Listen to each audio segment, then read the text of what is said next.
그냥 양치질만 하셨다면 여러분은 절반만 이를 닦으신 겁니다.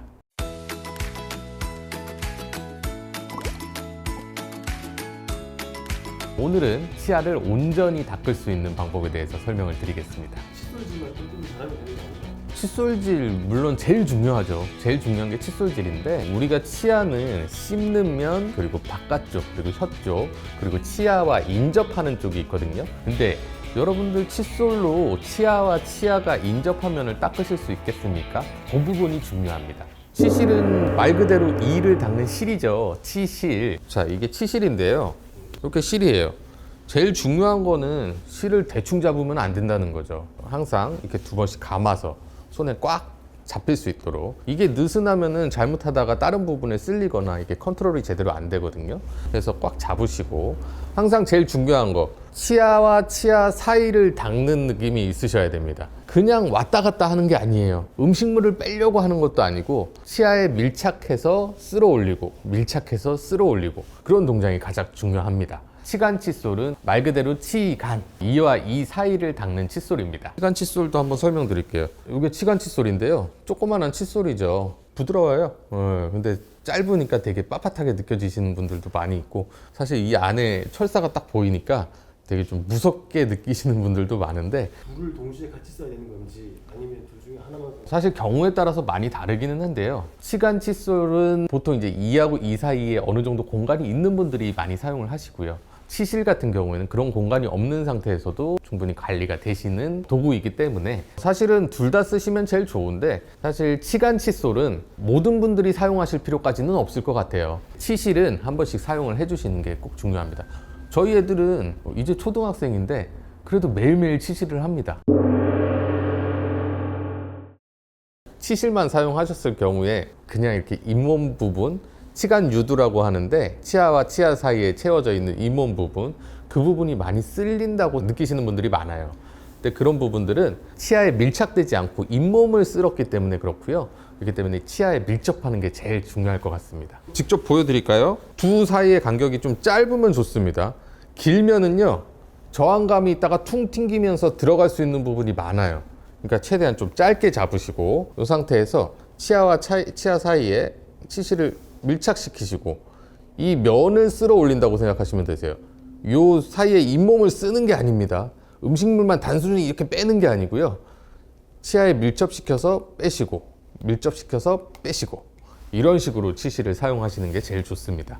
잇몸을 긁거나 하면 안 되는 거. 쓸려요. 요거 실이라서 되게 이렇게 왔다 갔다 막 하다 보면 마찰에 의해서 잇몸에 상처도 나기도 합니다. 항상 치아 면으로 쓸어 주시는 거 가장 중요합니다. 우선은 사이즈를 잘 선택을 하셔야 돼요. 나는 정말 빡빡 잘 닦고 싶고 또 한꺼번에 많이 닦고 싶다고 마냥 큰 사이즈를 선택하는 게 좋은 게 아니고요. 이게 사이즈만 중요한 게 아니라 밀착시키는 각도도 되게 중요합니다. 그래서 적당한 사이즈를 골라서, 어금니 쪽은 사실 구부려야 접촉이 되는 경우가 많아요. 제가 아까 말씀드렸죠. 이것도 역시 치아 면을 닦는 거기 때문에, 인접하고 있는 면을 닦는 거기 때문에 한 90도 정도로 치아에 밀착되는 게 중요해요. 잘 보이실지 모르겠네요. 입에서 들어가면 이렇게 되겠죠. 그냥 90도로 들어가기에는 꺾지 않고서는 어금니 쪽은 좀 불편해요. 이렇게 들어가기는 어렵잖아요. 그래서 꺾어서 치아에 가급적 수직으로 밀착을 시킨 다음에 치아 면을 닦아주는 겁니다. 그냥 잇몸을 계속 이렇게 쑤시는 게 아니에요. 그러면 잇몸에 피만 납니다. 그래서 이렇게 치아 면 닦고, 치아 면 닦고, 이런 식으로 관리를 해주시면 되겠어요. 되게 시간 좀 많이 걸릴 것 같은데 보통 소요 시간이 어떻게 되나요?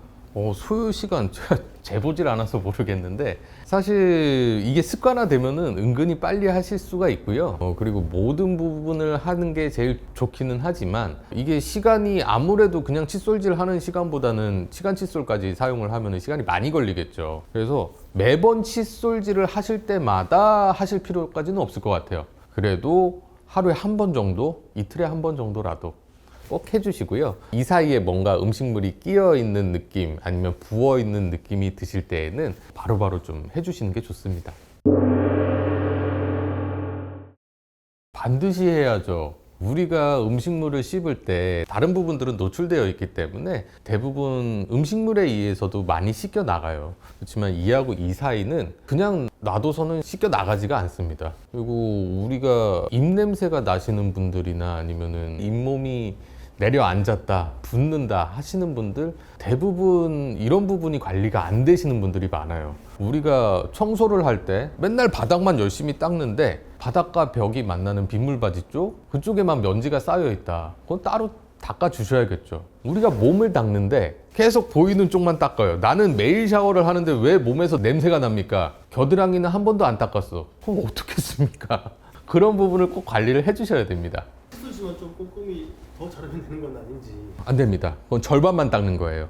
이하고 이 사이 그 부분을 닦으실 자신이 있으면 그렇게 하셔도 돼요. 물론 이제 고수들은 어느 정도 하실 수는 있어요. 칫솔모를 우리가 소위 바스법이라는 45도 각도로 치아에 밀착시켜서 잔진동을 줘서 쓸어 올리고 이렇게 이하고 이 사이를 관리를 하신다. 그리고 이하고 이 사이의 간격이 아주 뭐 이상적으로 되어 있고 하신다. 그러면은 뭐 그런 분들은 가끔 쓰셔도 되겠죠. 그렇지만 사실 대부분 그렇지 못하기 때문에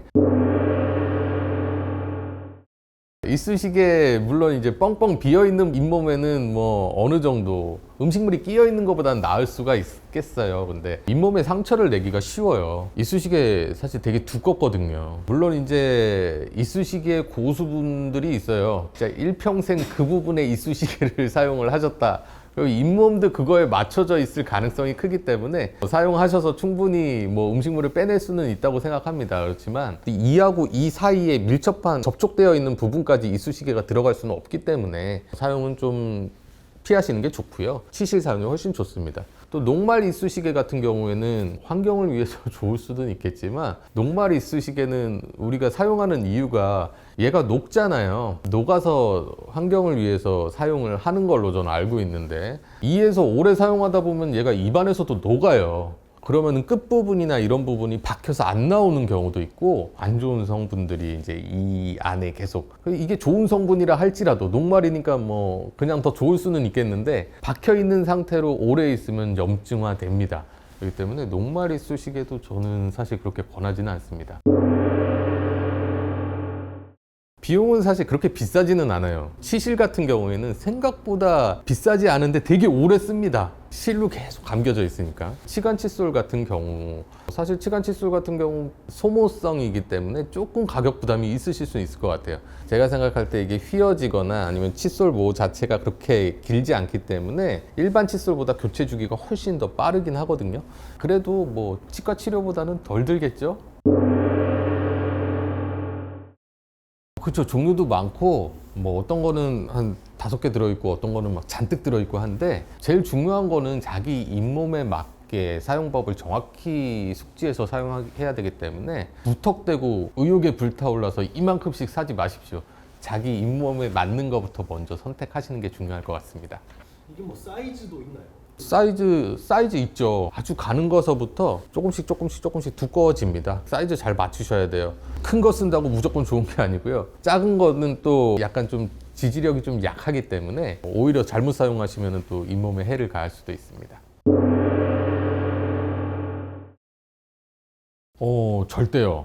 근데 착각들을 많이 하세요. 내가 치간 칫솔을 열심히 사용한 이후로 이와 이 사이가 벌어졌다. 그런 분들 대부분 잇몸이 부어 있는 상태였다가 이를 관리를 잘 하시게 돼서 잇몸이 가라앉은 경우들이 대부분이에요. 부어 있어서 다 채워져 있는 거라고 생각을 했는데 깨끗이 관리되다 보니까 잇몸이 내려가고 이 사이가 벌어져 있다. 하지만 그거는 더 건강한 잇몸이 남았다고 생각하시면 됩니다. 피가 나시면은 일단은 정상적인 신호는 아니에요. 치과에 가보시는 거를 권해드립니다. 내가 잘못 사용하고 있을 수도 있고 아니면 이제 이미 염증이 생긴 부위일 수 있어요. 사실 바로 치과에 못 가신다면 많이 통증이 나고 출혈이 심하지 않다면 그 부분은 더 써야 되는 게 맞습니다. 왜냐하면 그만큼 관리가 안 되고 있던 부위거든요. 보통 잇몸이 안 좋아서 피가 나기 시작하면은 대부분 약간 좀 겁이 나셔가지고 그 부분을 더 안 닦아요. 그러면은 염증이 더 심해져서 치과에 오시는 분들이 대부분입니다. 그래서 피가 난다. 바로 치과에 가보시는 게 제일 좋고요. 바로 치과에 못 가신다. 양치는 열심히 하시는 게 좋습니다. 반만 맞는 말이네요. 그렇죠. 왜냐하면은 이게 정말 잘못 찔러서 피가 철철 나고 있는 상황에서 잇몸이 상처가 났는데 그 부분에 계속 자극을 가하는 거는 좋진 않거든요. 근데 본인이 느끼실 거예요. 약간 이제 염증이 있어갖고 그런 부분을 닦았을 때 피는 나지만 좀 개운하다. 이런 분들 잇몸이 부어있다 붓기 가라앉는 걸 수 있으니까 그럴 때는 조금 더 열심히 닦아주시는 게 오히려 도움이 되고요. 잘못 닦아서 피가 나는 경우는 그 부분을 근데 가리기가 힘드니까 치과에 한번 가보시는 게 좋을 것 같습니다. 네. 어린아이들 같은 경우 어린아이들이 이렇게 실을 묶어갖고 스스로 하기는 힘들 것 같고요. 요즘에는 이렇게 핸들까지 달려서 2와 2 사이에 사용하는 치실들이 많이 있으니까 그런 경우 사용해 주는 게 훨씬 좋습니다. 사실 이게 순서에 크게 영향을 받지는 않아요. 왜냐하면 닦는 부위 자체가 다르니까. 치아와 치아 사이를 닦느냐 아니면 치아 면을 닦느냐. 저 같은 경우는 사실 치실을 먼저 사용하는 거를 훨씬 권해드리기는 해요. 치실에 치약을 묻히진 않아서 이를 닦고 나서 이 사이에 있는 안 좋은 게 나오면은 기분이 유쾌하지 않거든요. 그래서 다시 칫솔질을 하게 되기 때문에 치실 먼저 하시고 그 다음에 칫솔질을 하시는 거를 권해드립니다.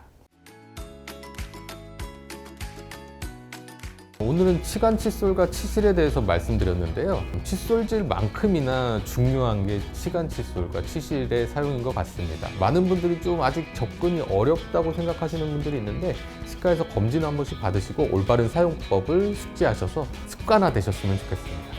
그러니까 다 좋은데 너무 귀찮을 것 같은데요.